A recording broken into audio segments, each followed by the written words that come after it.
اکثر ایسا ہوتا ہے کہ جب خاندان کا سہارا چلا جاتا ہے تو مالی مشکلات کا ایک طوفان سا آ جاتا ہے، خاص طور پر ان خواتین کے لیے جن کے پاس پہلے سے ہی کوئی مستقل ذریعہ آمدنی نہ ہو۔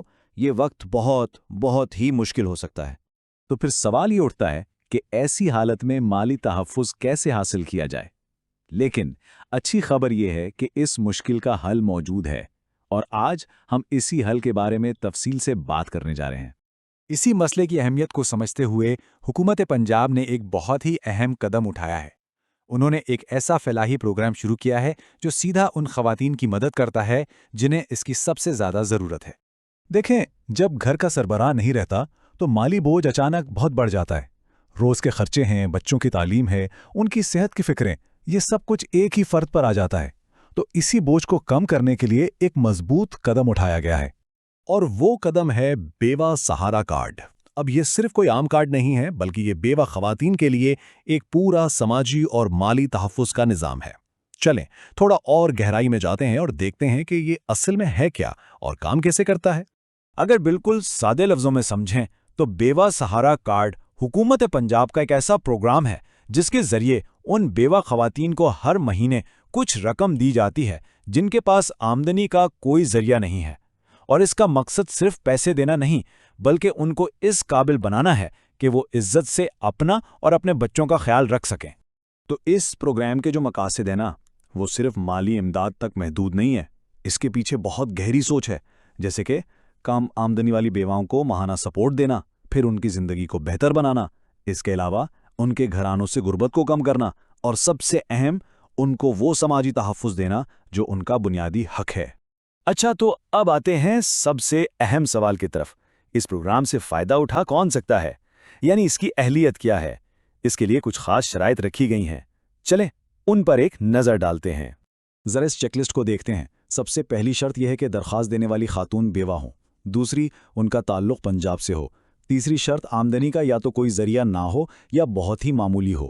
چوتھی بات، گھرانہ کم آمدنی والا ہونا چاہیے۔ اور آخری شرط یہ کہ کسی اور بڑے سرکاری پروگرام سے پہلے سے ہی مدد نہ لے رہی ہوں۔ ہاں، اور ایک بات ضرور یاد رکھیں کہ یہ ساری انفارمیشن گورنمنٹ آفیشلز ویریفائی کریں گے۔ اوکے، تو اہلیت کی بات تو ہو گئی۔ اب اگلا سٹیپ ہے ضروری ڈاکومنٹس اکٹھے کرنا۔ اس کے لیے کیا کیا چاہیے؟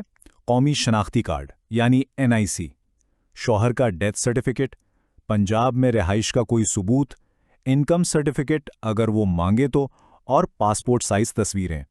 ایک مشورہ یہ ہے کہ یہ سارے کاغذات پہلے سے ہی تیار رکھے جائیں، اس سے وقت بھی بچتا ہے اور پورا پروسیس آسان ہو جاتا ہے۔ چلیں اب ہم اس گفتگو کے سب سے پریکٹیکل حصے کی طرف چلتے ہیں، اور وہ ہے کہ اپلائی کیسے کرنا ہے۔ اب ہم سٹیپ بائی سٹیپ دیکھیں گے کہ اس کا پورا طریقہ کار کیا ہے۔ تو یہ درخواست دینے کا سفر 6 آسان سٹیپس پر مشتمل ہے۔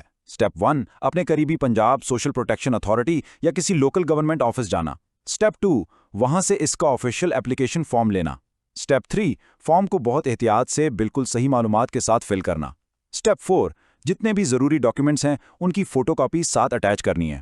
سٹیپ 5، کمپلیٹ فارم اور ڈاکیومنٹس کو اسی دفتر میں جمع کروانا ہے۔ اور آخری یعنی سٹیپ 6، ویریفیکیشن کا انتظار کرنا ہے۔ اگر سب چیزیں ٹھیک ہوئیں تو کارڈ ایشو کر دیا جائے گا۔ ٹھیک ہے، درخواست تو جمع ہو گئی، لیکن جب وہ منظور ہو جاتی ہے تو پھر کیا ہوتا ہے؟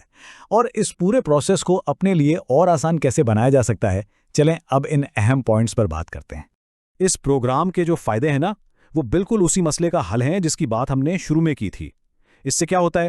روزمرہ کے خرچوں کے لیے ریگولر مالی مدد ملتی ہے، خاندانوں کو ایک طرح کی فائنینشل سٹیبلٹی ملتی ہے، بیوہ خواتین پہلے سے زیادہ خود مختار ہو جاتی ہیں، اور جو کمزور گھرانے ہیں انہیں اپنی زندگی کا ایک عام معیار قائم رکھنے میں سہارا ملتا ہے۔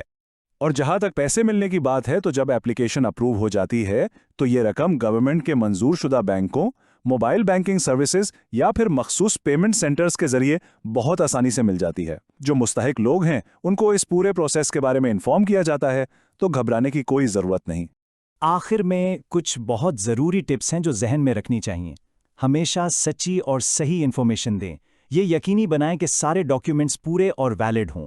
جو بھی ڈاکیومنٹس جمع کروائیں ان کی ایک کاپی اپنے پاس ضرور رکھیں، اور سب سے امپورٹنٹ، اپنی ایپلیکیشن صرف آتھورائز سرکاری دفتروں میں ہی جمع کروائیں، کسی اور کے ہاتھ میں نہ دیں۔